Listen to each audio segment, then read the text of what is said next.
لواء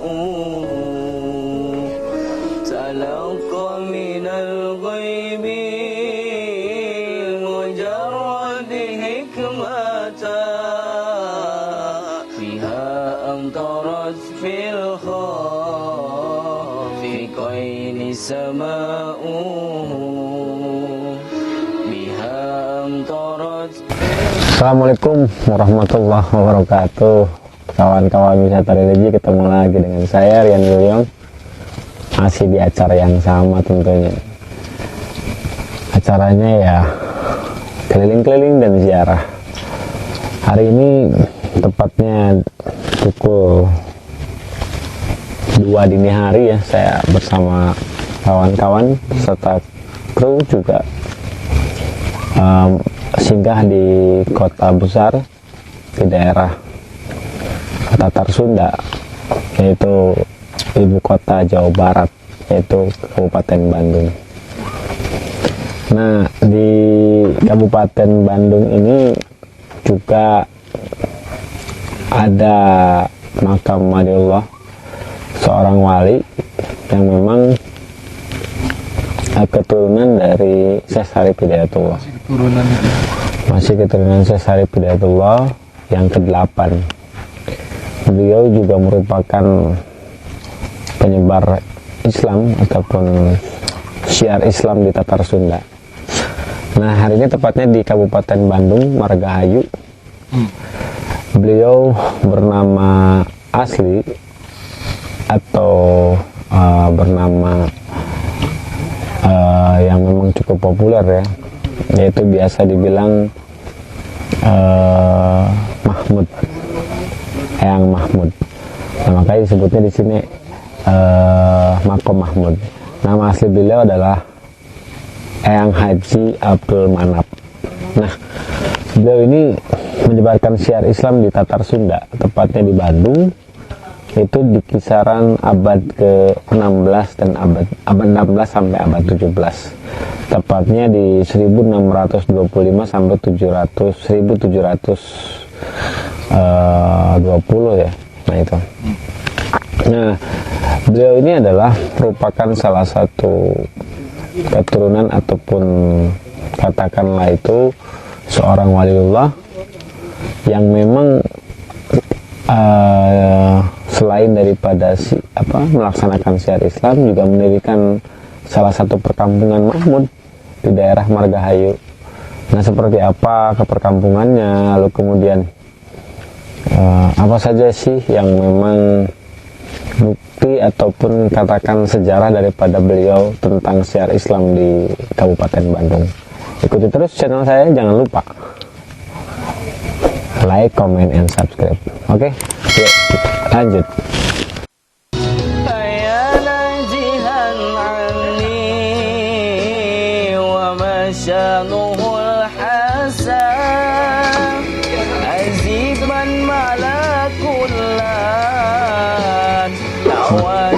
Kawan-kawan, hari ini kita akan menuju makam. Kita sambil berjalan saja.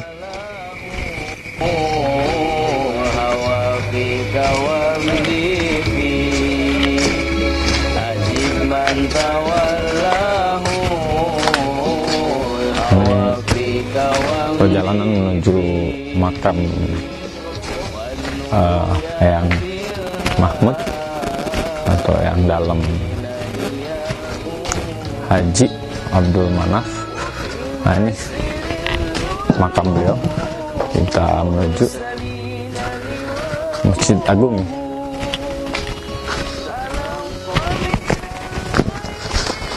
Suasananya memang masih sangat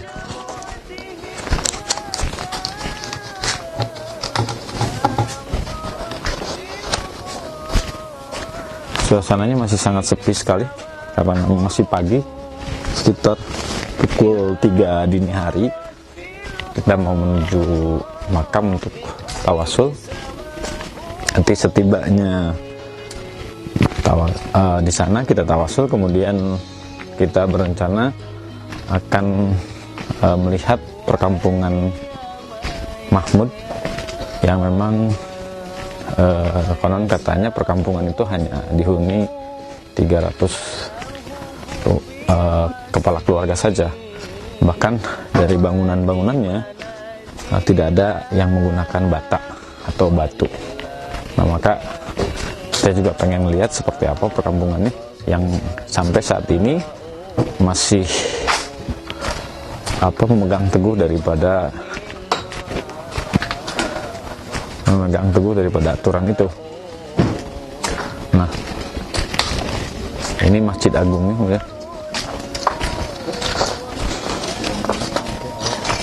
Dan bisa kita lihat ya, pakai bilik. Nah, ini Masjid Agungnya nih, kawan-kawan. Ini pakai bilik, tidak menggunakan batu.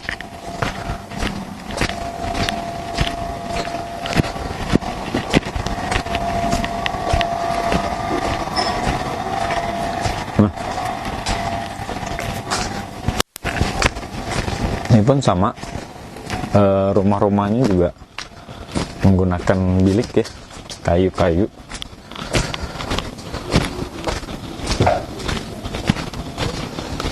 Nah, bisa kita lihat samping kiri saya, samping kanan juga sama ya, menggunakan bilik-bilik dari bambu. Nah, ini menuju makam beliau masih. Nah, jadi rumah-rumahnya masih kayak zaman dulu. Nah, ini juga sama ya.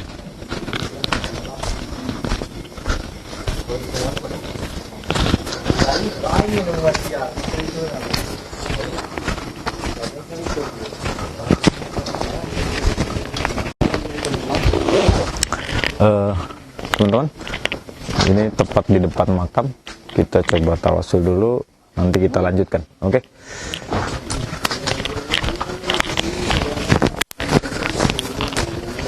Dan yang kedua itu yang berdampingan juga sama, gerbangnya adalah merupakan makom daripada Eyang Agung. Nah, Eyang Agung ini merupakan salah satu murid daripada Eyang Mahmud atau Eyang Haji Dalam Abdul Manaf. Nah, ini merupakan salah satu murid yang pandai dan cerdas, keturunan daripada Syekh Muhi Pamijahan Tasikmalaya. Nah, memang kecerdasan beliau juga hingga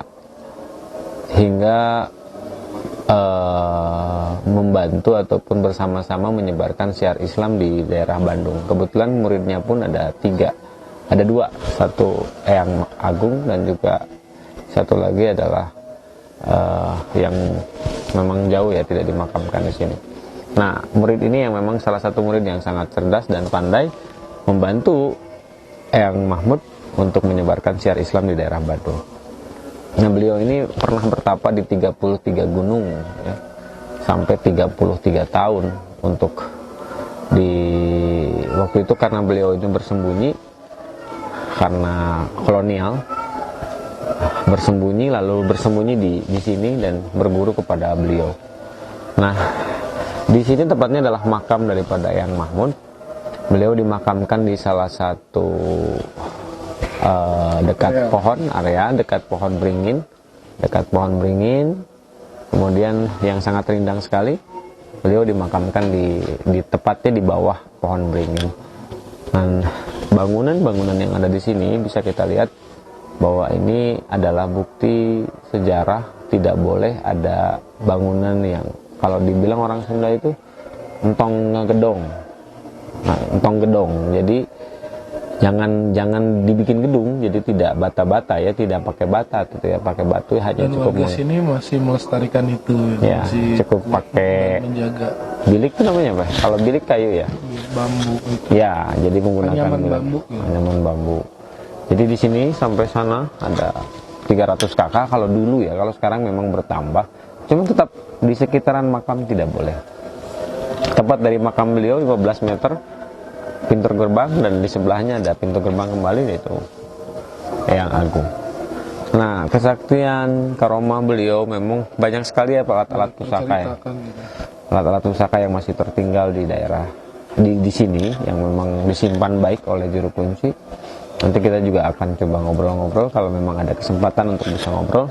karena ini masih cukup malam ya, belum subuh. Jadi memang setelah kita tawasul kita juga masih mencari nanti narasumber-narasumber lainnya untuk mengungkapkan bagaimana karomah daripada beliau. Yang jelas ini adalah merupakan karomah. Sepanjang perjalanan ini juga merupakan karomah. Banyak pedagang, banyak peziarah. Lalu kemudian di situ terdapat pertumbuhan ekonomi karena memang banyaknya peziarah, kemudian banyak pedagang dan sebagainya. Ada perputaran ekonomi dan sebagainya, dan itu adalah merupakan karomah sampai saat ini. Jadi kalau lebih jelas, setiap makam kalau kita temui adalah makam orang meninggal bisa menghidupkan orang yang hidup. Jadi orang yang hidup bisa hidup karena makam itu, kan itu merupakan karomah. Dan setiap makam yang kita singgahi pasti saja ada karomah dari makamnya itu sendiri. Yaitu contohnya, jadi makam artinya orang yang sudah meninggal bisa cukup menghidupi orang-orang yang masih hidup dengan cara mereka berjualan di sekitaran makam. Dan tidak sedikit, banyak sekali setiap makam yang katakanlah itu adalah makam keramat ataupun makam waliullah sekalipun, memang karomahnya sangat luar biasa. Jadi kawan-kawan wisata religi, jangan pernah berpikir macam-macam tentang bagaimana kita berziarah ke sebuah makam waliullah. Kita cukup mendoakan dan ikhlas. Tentu di samping itu saya juga kru juga ingin mengetahui bagaimana sejarah Islam yang ada di Indonesia, khususnya di Nusantara. Tentunya di setiap wilayah bagaimana penyebaran Islam, lalu kemudian siapa yang menyebarkan Islam. Nah, maka sejarah itu kita pelajari, kita lihat, kita pelajari. Kemudian ini adalah bukti-bukti sejarah-sejarah sewaktu Islam disebarkan di Nusantara. Makam-makam yang kita singgahi adalah merupakan makam-makam waliullah yang memang seringkali kita singgah. Itu ya memang mereka lah yang membawa Islam ke Nusantara, khususnya di daerah. Hari ini kita sedang di Makom Mahmud, ya di sekitaran Bandung sih. Nah, maka jangan lupakan sejarah. Betul apa yang dikatakan oleh sesepuh kita, jangan lupakan sejarah, apalagi sejarah Islam. Bagi kita umat Islam, jangan takut untuk berziarah dan jangan juga berpikir macam-macam. Nah, nanti sambil berjalan kita lihat-lihat rumah-rumah yang masih bilik ya. Nah, ini sudah azan subuh. Mudah-mudahan ziarah hari ini mendapat banyak hikmah. Juga jangan lupa kawan-kawan untuk like, subscribe. Oke, sampai ketemu lagi di makam-makam berikutnya. Jangan lupa subscribe.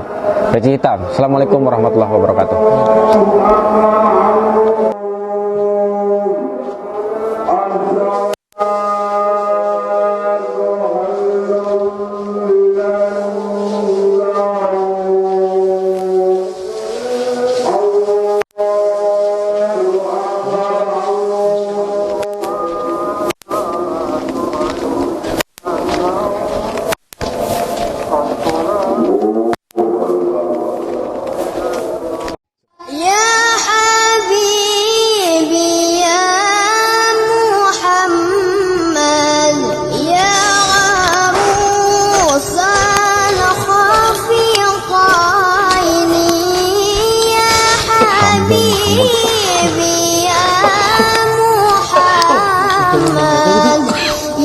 Itu yang tadi muridnya. Saya sesama nih satu. Kalau minyak ya.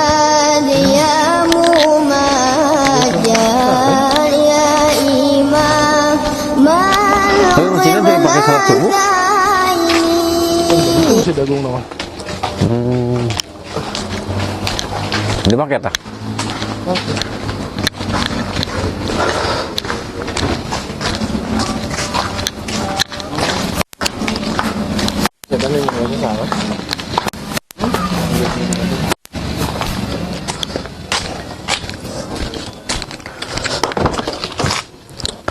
Oke, kawan-kawan wisata religi, hari ini kita akan melanjutkan perjalanan kita.